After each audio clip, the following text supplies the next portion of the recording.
day 16 of the Reclaiming Wellness National Nutrition Month Challenge.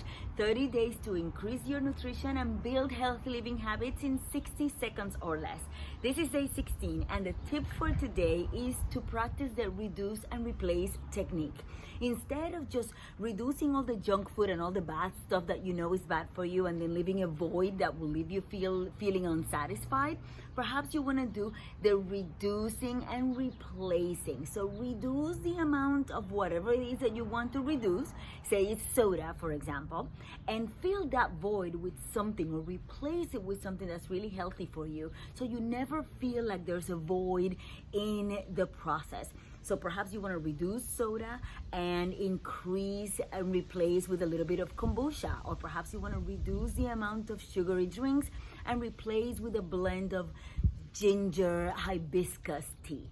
Something like that will get you moving forward every single day. That's it. That's the tip for today. Make sure that you tag a friend and that you follow me so that you don't miss the rest of this amazing challenge.